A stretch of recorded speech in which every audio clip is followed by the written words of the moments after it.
Hello, everyone. Deviant Dario here, I'm into one. Blackjack, I can breathe.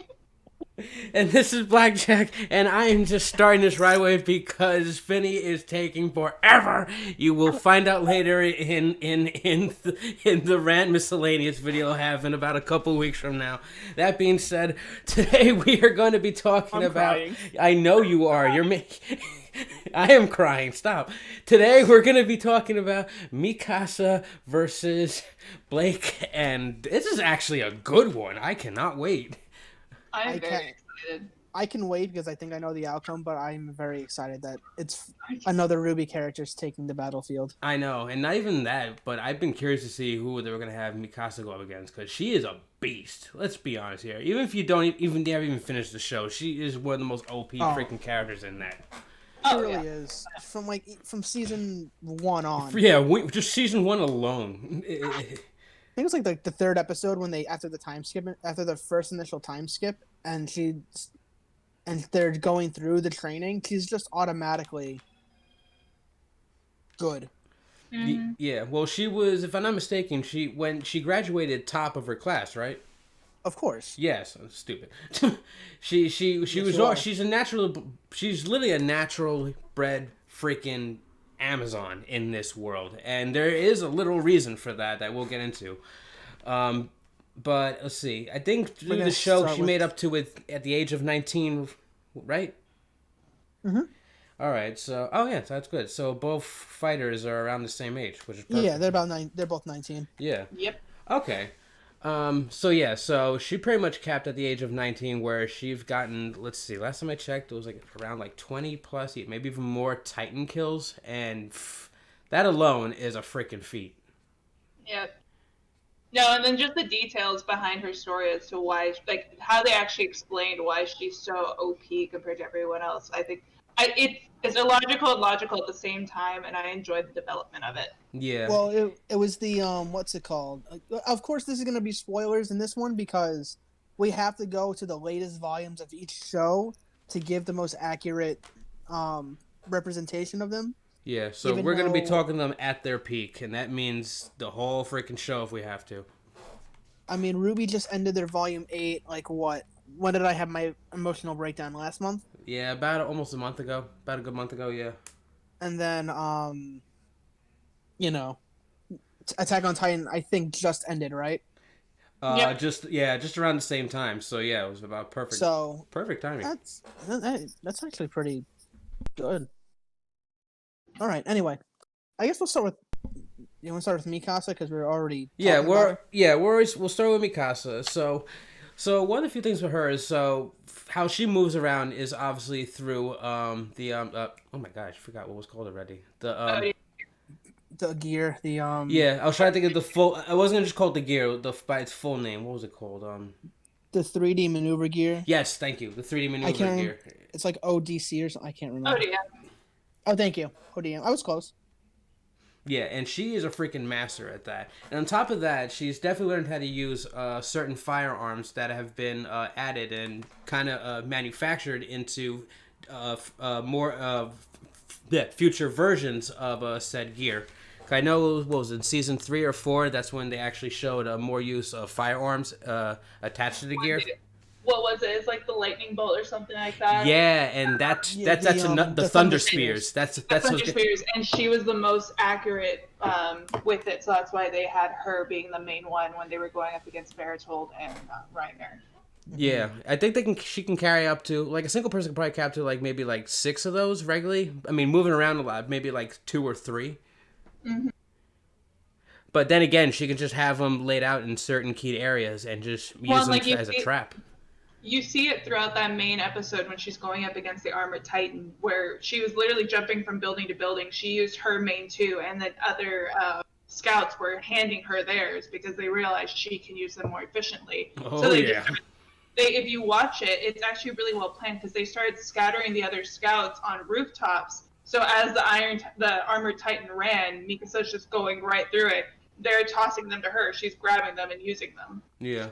Which is ironic in her sense because she's considered one of her, I don't want to say weaknesses, but one of her lesser traits is teamwork because she's more of a she solo works better fighter. alone. Yeah, understandably.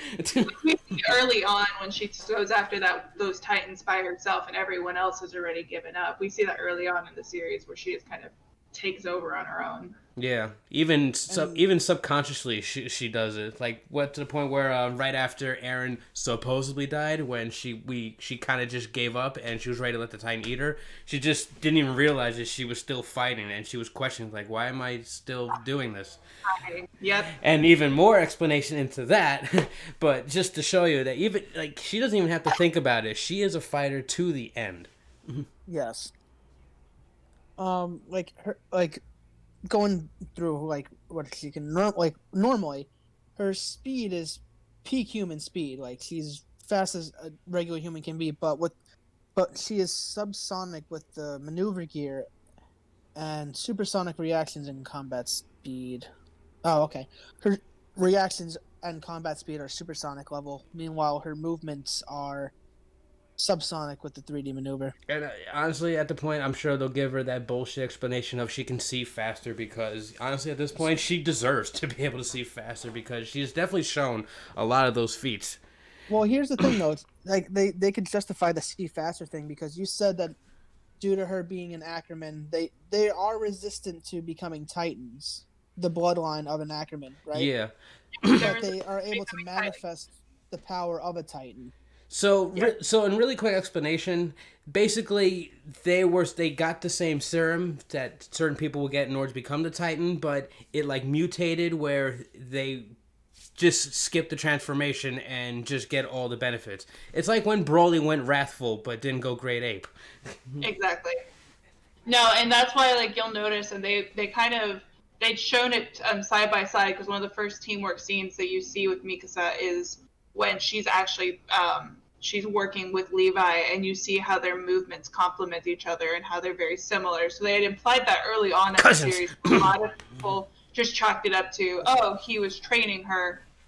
No one actually realized that it was the instinctual nature for the Ackermans and that she was indeed an Ackerman. So that's why I thought that was really cool, how they kind of explained how overpowered the two of them are. And why. Exactly. Like, it wasn't just like, oh, they're just both naturally, like, superhuman. Like, there's actually a reason behind it. Yeah, and at the same time, it brings more of an explanation to the lore of the story as well, because it's related to why these Titans show up to begin with, and they kind of just became like the failed super soldier species based off of this mayhem. Theoretically speaking. Yeah. Well, and that's why they said that it's a trait that's not noticed like fully in all Ackermans, simply because unless that bloodlust is triggered, that it won't get triggered with an Ackerman. That bloodlust got triggered in Mikasa when she was little and Eren came to save her and she had to kill that guy. Yeah. So that trigger, that's why even her family were all docile. They didn't have that kind of nature until that bloodlust happened. Because if you think about it, if her parents would have had that kind of second nature when the house got attacked, they probably would have been fine, especially like her mom or something. Oh, absolutely. Yeah. So that whole line, like it without that bloodlust, it won't trigger. And Mikasa got that bloodlust. That's why they made that whole scene of Eren saving her such a big deal. Was it showed that triggering for her? Yeah, and that was a sick scene too. Like, and you know, that's one of the things I loved about the show. They have no problem with going as far as they need to make a point.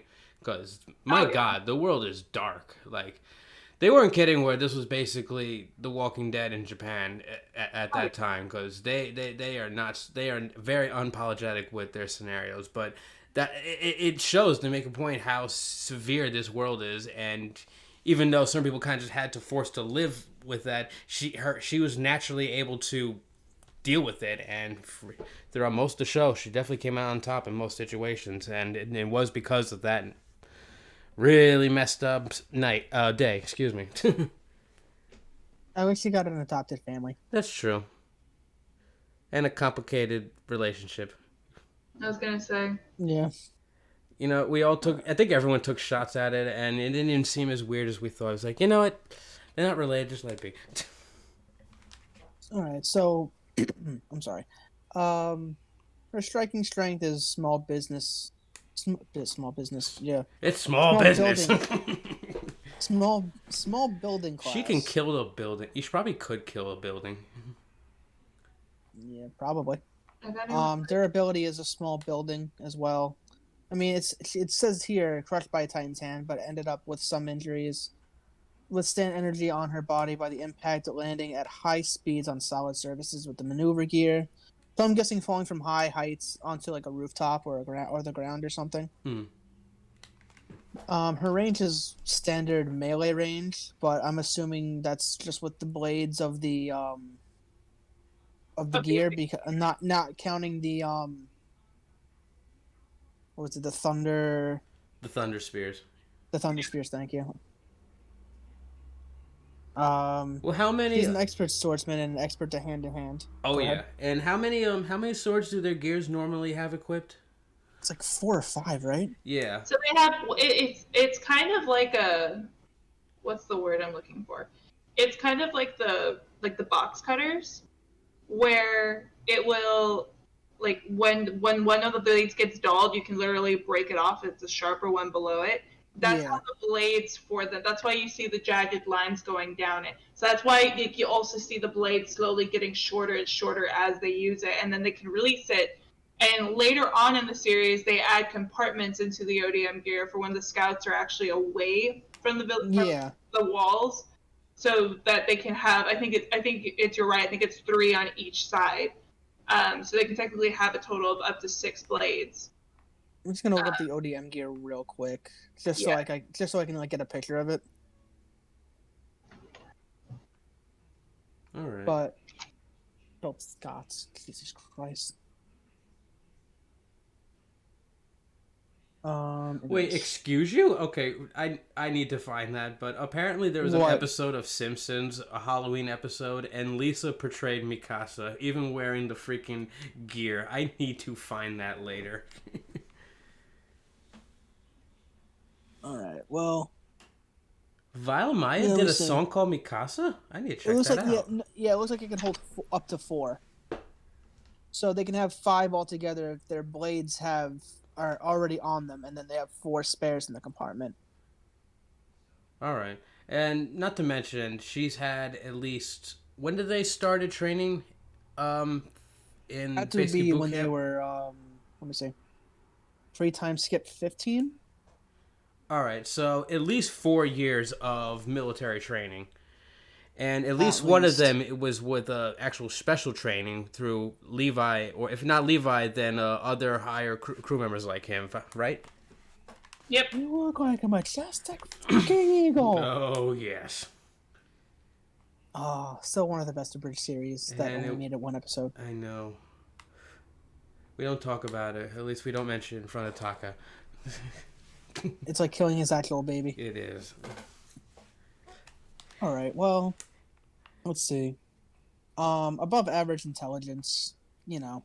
She knows how to fight. She knows she can. She's military base everything, and then some. She can navigate a situation very quickly and assess the problem very quickly. Quick thinking. Yeah, and considering she's already been dead inside at a young age, she's pretty much more in tune with herself than anyone. Not a good thing, but in this situation, it's exactly what you need to survive. It's why there's several occasions where you catch them having to pull Mikasa out of her head, because she gets so focused on the bloodlust that she just stops paying attention to what's actually going around, and she'll just keep going until she's gone. Yeah. Yeah. I mean, that's literally the whole freaking world in a nutshell, so she's doing a good job living in the world. Yeah. And her weaknesses is basically she is overly concerned with Aaron's well-being. Yeah, so if Aaron's on the field, that's it. literally it. So as long as there's no one else to worry about in the field, like even to the point where she doesn't have to worry about working with others in the situation, she could probably handle herself, especially with a one-on-one fight like this. She's literally taking on Titans. Unless they have like Aaron, unless there's like Aaron tied up somewhere, and then he's like being lowered into like a Titan's mouth or something. I don't know. But see, even in that kind of situation, that drives her even more when he's in danger. I don't even know if it's really necessarily a weakness, because it just pushes her bloodlust even more, so she just kills mercilessly until she gets to him. She's got So if you're in his way, if you're in her way on her way to Eren, you're fucked. She's got a point. So That's I'm surprised fair. that that's considered a weakness. Like, I mean, I guess in certain situations, but with her, it just don't fuck with it. That's basically the same with, I'm going to go after your family instead. With her, you don't do that.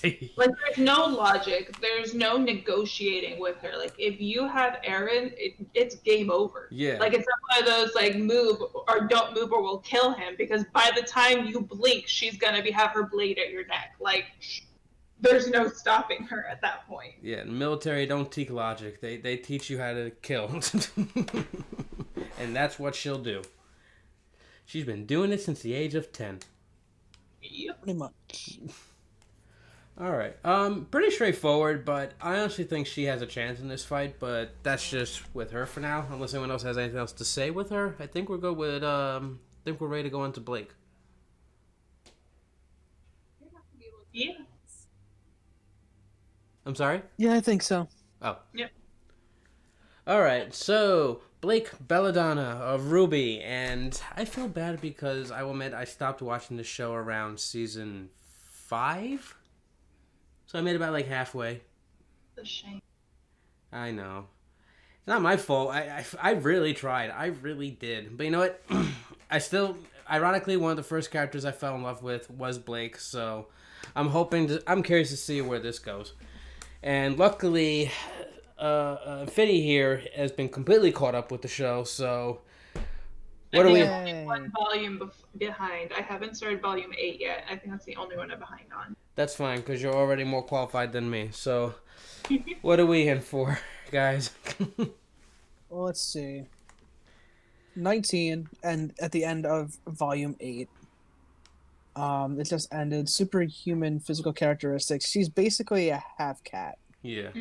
So Sorry. very accurate. Well, for, Everything. yeah, and well, for those who don't know, she is a faunus, which is basically a half human, half specific animal trait. Blah blah blah. In this case, she's half cat, so she's a Nico. You're welcome. Nico, Nico, ni. Oh god. I wasn't gonna go there. Don't make. Too bad I did it. I hate you. I'm like, don't even look at me. I ain't doing it. And she's the cosplayer. Exactly. All right. Enhanced senses, hearing and night vision are greatly enhanced. And for the most consistently inconsistent part of RWBY, aura. Yes and no, because it's... No, it is very inconsistent. It really is. Like, literally, Yang... remember when Yang tanked that pillar hit? Yeah. And her aura was still going? Yang got hit, like, twice in this fight that happened recently, and her aura broke. And I was like, oh, you gotta be fucking kidding me. Their aura seems like, just the way that I've seen it work within the battles is their aura seems to last almost like adrenaline. Like, the more that they're just fired up, ready to go, it won't fail them. But, like, especially, like, in more recent fights, because Blake was feeling, or not Blake, Yang was feeling very defeated in a lot of her fights towards, like, volume 7. She was feeling very defeated and just unmotivated, especially due to the loss of her hand. So there was this huge part of her that was just kind of not as driven and pushed. And then when she hits that push, that's also when you see her aura seem to kind of come in handy for her again. But that's like the only way that I can really describe the auras and its inconsistency is it almost seems purely based off of adrenaline. Okay, that's not a bad theory, especially from what I've gotten from the show. I didn't think adrenaline at first. I was thinking more also based on their emotions, because if they're not, I guess in a similar situation, if they're not fully focused, then maybe their aura can be less efficient. Mm-hmm. I mean, using that theory and mixed with what you just said, it actually makes even more sense. the kind of offhand way that I've always looked at it. And yeah, emotion will definitely play a whole part into it, but I guess that kind of ties into adrenaline too, because half the time our adrenaline comes up if our emotions are driving us to go forward, then it'll hype up our adrenaline, and that kind of is what pushes us beyond our limits. Yeah. Which you see a That's lot fair. with the RWBY characters, like when their emotions are involved and they're just running off pure adrenaline. They don't notice their injuries. They don't notice anything going on. They just fight, and then you see them fall at the end because it's just like, holy crap, like I'm all sliced up. But it's always at the end of it once they've gotten through it, and that's Once they realize, oh wait, ow. exactly. Yeah, and unfortunately, you are from before. It is kind of vague how they describe how their aura works to understand how much they could even take into a fight, because it's just like the short version is. I mean, I wish there was a longer version, but it's just basically a manifestation of one's soul. So I guess it's based off of draining one's soul energy. I guess it's similar to someone's ki or chi, and like at least trying to use comparison with other shows or media that have used that type of thing before. Yeah, I never really thought about it that way. It's a really good way of thinking about it. Because it is vague. At least to me it sounds vague, but in trying... Oh yeah, no, they keep it very vague. And like if the only reason I ever made that that comparison with like the adrenaline and that push is like when you look at it, like all the girls except Yang are very like RWBY wants to prove herself because she's the youngest. Weiss just wants to prove that she can be something outside of her family, and Blake is just purely, and which is what I think attributes to Blake's just raw power, is she's trying to redeem herself. She's trying to prove herself as a Faunus. She's trying to be everything she can for her family. Like she has everything behind her, just constantly pushing her forward. So when she gets discouraged on one thing, she still has two others just driving her to keep going. Yeah. Well, her coming up is basically similar to like today's like someone growing up in a gang, but in this case, she was the rich girl who still wanted to get into that kind of stuff. But mainly because her father was basically the Martin Luther King of their society. And then after he stepped down because of some funny business going on with said organization that he ran, the White Fang, and then what was it? It wasn't until they started being a lot more physical with their actions that's when she started paying more attention. And it was around that time where it was definitely her more rebellious years, and she took that as an advantage. It's when Sierra Khan and Ginger Adam Driver decided to take. I'm gonna use that forever now. Oh, same. I'm gonna use that forever. Oh, thank you, Death Battle, for that. Thanks, Boomstick. So, like, force field creation, or it can be used as a full body force field. It can also be used to enhance her striking power. It can also be used to sharpen her senses. She has a mid to low regeneration due to her aura. Stunning darkness manipulation, duplication by her semblance. She's a shadow cat. Basically, fire ice manipulation. It's all dust manipulation with her dust rounds from her gamble crowd. Which they have shown in other fights before that they can use besides their own like specific quirks. Because what was it? This is Blake. What am I saying? Weiss got to use multiple different forms of dust, and only basic ones, but still, that it's part of their arsenal in basic combat. And same with Yao Zhanglong, even though she prefers her cufflinks. Yes. But still, it's attack potency building level around large building level, higher building level. She kill a building. I mean, she'd burn down her own house, so. That's true.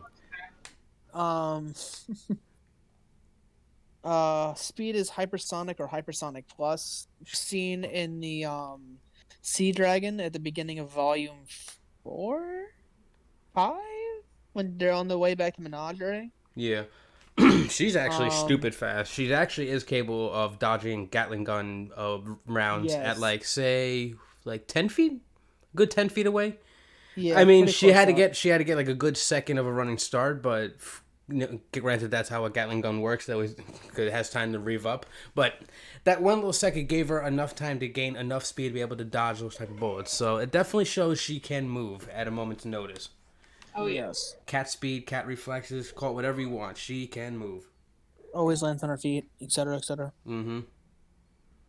Durability, probably large building Questionable level. cat burglar, but that's in RWBY. That's in It, Chibi. it's merely a yarn. This is true. Pretty good stamina. Extended melee range with Gamble Shroud and Katana mode.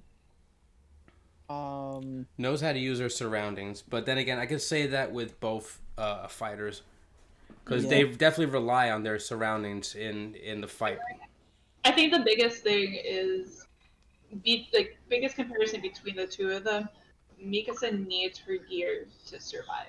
Like, strip her of her gear, and she loses a lot of her speed and a lot of her weaponry. Yeah. We've seen Blake fight with absolutely nothing but her bare hands and still dominate. Yeah. True. I mean, Like, Mikasa does have hand-to-hand combat training. She can, they can fight. If you do render them both without their equipment, then it could still be a decent 50-50 fight. She's definitely not going down easy. I just feel like Blake's speed is going to overcome Mikasa, because a lot of Mikasa's speed, which is what would be Blake's biggest downfall, Mikasa's speed comes from her ODM gear. Oh yeah, I could definitely see that. If Mikasa can somehow at least get one grab on her, and knowing her, she will find a way to not let go. Because when she realizes how fast Blake will be, she will have to do everything to get her, just to grab her. Once she has one grab her, then she pretty much has her right there. Assuming that Blake's aura can sustain whatever physical damage Mikasa will lay on her. And depending, she is a freaking Amazon and in her own right, so that's still questionable if her alone, like her own physical hand-to-hand straight, could damage Blake's aura. Yeah, which I think at that point, especially with the Titan infused bloodline and everything, I definitely think Mikasa would have the strength for it. The biggest thing with Mikasa being getting her hands on Blake, and then I feel like it would definitely be a very close call at that point. It's Mikasa getting to that point. Like, if she has her ODM gear, then truthfully, I think it's pretty leveled out fighting ground for the two of them, just because Mikasa has that overwhelming speed with it. But if you strip her of her gear, that's where I'd feel like would be her biggest downfall, which I can also see Blake evading long enough till her swords are out of commission. And I just thought of one more thing that might be a heavy implication to how this fight will end, but Mikasa relies on fighting alone. She mostly does, while Blake was actually the opposite. She used to fight alone, but is now more in tune to fighting as a team. So I feel like that type of flip might cause a bit of an advantage for Mikasa. At least I think. No, I do agree with that, because you even see that in Volume 7, where Blake tries to go on her own away from the team, and there's plenty of times where she sees an opening that she accounted for one of the girls to fill, but she forgets that she's on her own. Yeah. So she's able to analyze the situation fast enough to get through it, but I think that definitely would be her downfall, because Mikasa is, like you said, completely used to taking down massive titans that would usually take like 3 scouts to take down. Mikasa takes down by herself. Yeah, assuming they can even take it down. Yeah, exactly. And she that one massive titan that how many scouts died trying to keep from getting to the wall, and Mikasa drops it almost effortlessly. Yeah. One too many people. Exactly. Yeah, she's no pushover. But then again, I could say the same for both, but I feel like besides on what type of equipment they're using, I feel like it's based off of the years of training, like specific training. Because you got technically a rebel and who relied on guerrilla-based warfare in more of a terroristic-based approach, and then you got literal military-trained super soldier. like she has it ingrained in her brain that she is literally programmed into the Ackerman bloodline to listen to commands, to listen to orders. And here's where that Avatar bullshit comes in. At least I compare it to Avatar. She basically, yeah, like you said, she could basically like tune into her previous Ackerman bloodline and gain their battle knowledge. Battle. Yeah. And I think that like we were talking about with how we weren't sure if Aaron would really be a weakness for Mikasa. That definitely is a weakness for Blake. Because we've seen it multiple times. You threaten anyone she cares with, and she will lay down her weapons to protect especially them. What if it was Armin? Where Blake fell off when Yang fell off the road, and she couldn't reach Yang in time, and Yang disappeared. Blake just went full on like bloodlusted towards Neo. Mm-hmm. Okay, so she's definitely got a similar situation as him.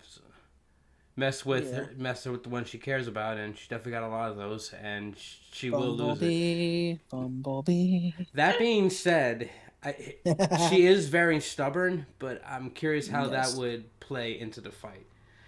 And Mikasa is she's very in tune when it comes to the fight. She's practically ultra instinct to it. She's predicted the next move before it's even been thought of in the enemy's eyes. Like Mika's always 10 steps ahead. Even when she literally accepts death, she already is a few steps ahead of her opponent. Which I think would be the biggest downfall is Blake would probably analyze very early on that Mikasa was a force to be reckoned with, and I see Blake going full force into it right off the bat. Whereas with Mikasa, we've seen where even when she is literally down and out, barely has a sword to work with, her body instinctually finds the drive to keep fighting. So if the fight got prolonged long enough to where Blake was worn out, Mikasa would definitely take it. Oh, absolutely. Her body's going to keep fighting till she's dead. Oh, yeah. Yeah. And she's known to mess around with traps very well. If she even just has a couple of those thunder spears, she could probably force the enemy into a trap. Oh, easily. Yeah, no, if you bring the Thunder Spears into it and like her advanced ODM gear from the latest season and everything, from when they're already out back off the island, if you bring all that into it, it's definitely a more advanced ball game going after Blake. Because she also now at that point would have more of a long range strike on top of her close range strikes, which would help with her speed. Yeah. Because that's the one dangerous thing with Mikasa is she has speed and she has accuracy. A lot of people, they either have speed or they have accuracy, but you won't see them where you hand them a gun and they can be fast enough to still aim properly, and Mikasa can. Effortlessly. Mm-hmm. Yeah. Which we've seen Blake display the same kind of effects. I think the biggest difference there is we see over and over again where Blake even herself acknowledges that she failed. Like, we'll see where she missed or where she messed up or she slipped up. Where with Mikasa, she sets her eyes on a target and she never misses it. That is true. Well, she doesn't have time to accept defeat in any way to the point where she just refuses to. Exactly. And once again, it's that military training and that Ackerman bloodline avatar shit going on. Like, I really think that's going to be the real benefactor here for her, is that because it's not only just that 4+ years of military training, but it's literal lifetimes of her life or death. Yeah, it's literally other lifetimes of people's training imbued into one person. Well, and that's the other thing, too, is we've seen how when a fight gets prolonged, Blake can get very discouraged. Like, Blake can start to lose motivation, lose hope. Like, she starts to slowly give up because she gets in her head and she convinces herself that she's not good enough. Whereas with Mikasa, the longer the battle's prolonged, the more fired up she gets to just fight even harder. So it's like I said, like, if it was like a quick, like, 5-second match, see who could just straight one-hit KO, I think Blake would take it. Just out pure, she would get to Mikasa before she can even use the ODM gear. But if the fight got prolonged long enough, I think that would be Blake's downfall. Probably. Yeah. Like you said, the longer it goes, the more aura depletes and the more it gets probably weaker and weaker. The longer the battle, the weaker Blake gets, whereas the longer the battle, the more determined and fired up Mikasa gets. Yeah. Yes. And that being said, Mikasa can wait as long as she needs to. She's basically as, how can I put it? As patient as a sniper, in a sense. Oh, yes. And with that mindset, she could definitely take on this battle. So yeah, unless anyone has anything else to really add, I can't really find anything else really. Cause I mean, I guess the dusk actually. Yeah, that's the one thing I wanted to say before like we're done, because she has the dust abilities, you know, the cartridges that can be entered into the gamble shroud to modify the effects of the bullets that she's using. Yeah. Like the fire dust changes Blake's shadow into a firebomb, which detonates. Earth changes Blake's shadow into a stone statue, which can be used as cover. Ice dust, ice sculpture. Sub-Zero clone. Exactly. Changes Blake violet dust shadow into a dark haze, which he can like hide in because it blocks people's vision. Shadow strike, Blake dashes at the enemy, slashing them, creating a clone. You know, like it's Naruto shadow clone. Blade beam, horizontal beam. Which that's another thing that could be a downfall for Mikasa is the fact that Mikasa is used to very large, very obvious targets.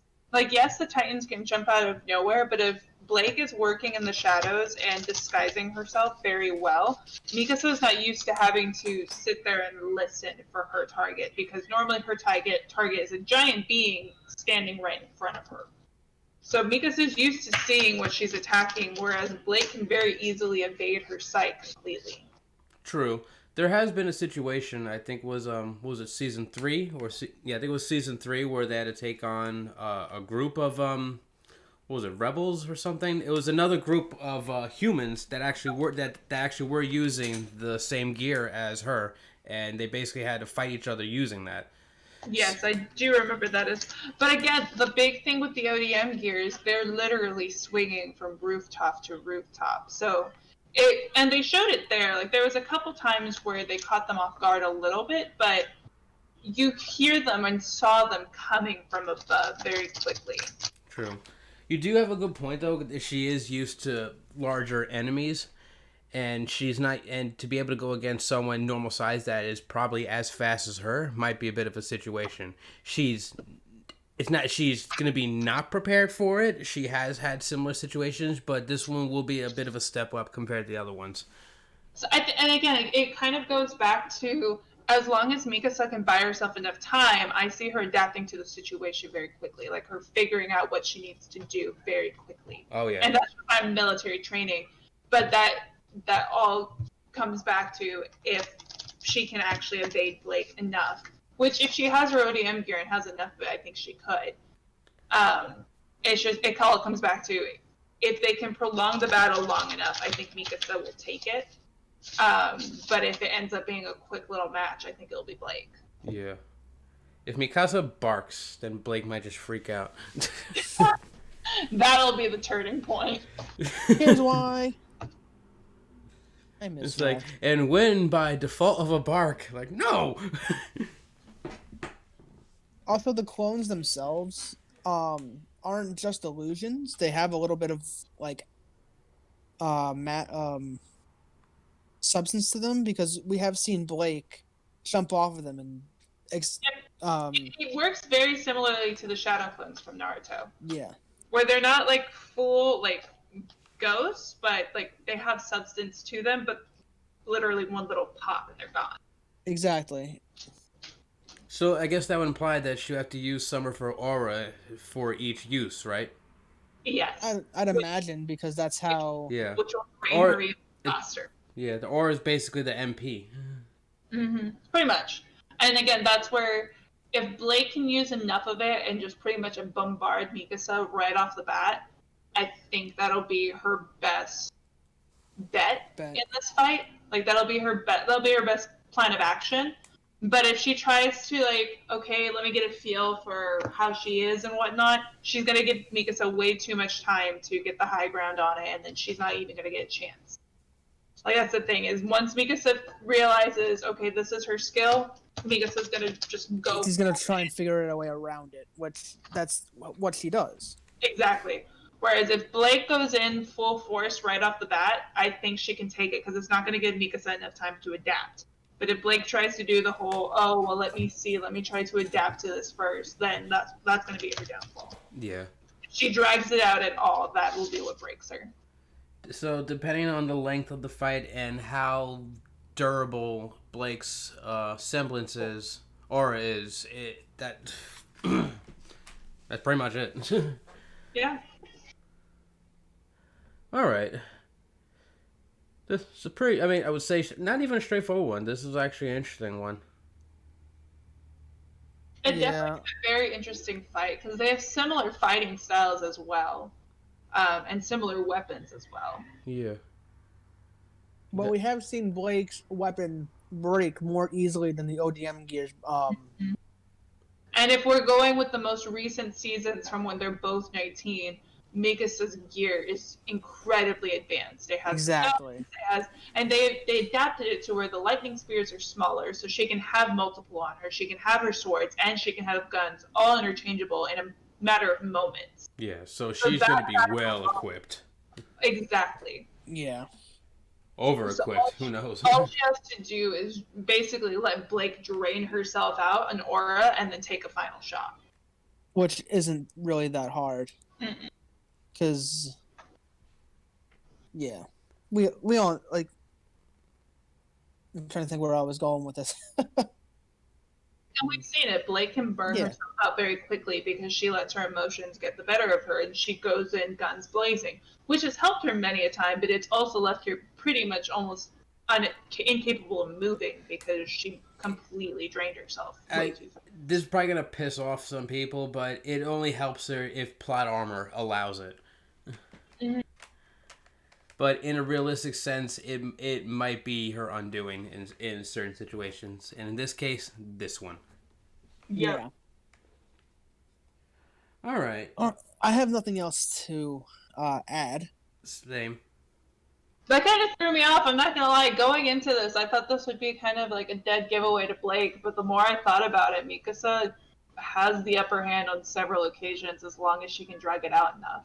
And that's why we like talking about it, because you think you have the idea, and then you talk about it, and you're like, wait, hold on a second. This issue, this, that. And this is why these discussions are fun. Exactly. I love these kind of discussions. All right. So final predictions.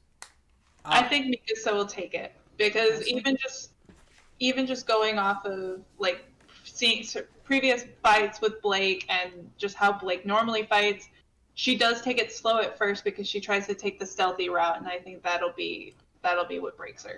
Yeah. All right. I love my cat girls, but I will admit Mikasa is going to put all 9 lives of this cat down, and we've definitely explained why that would be the case, and like you just said, she definitely shows more training and more stability in the situation, especially the longer it is.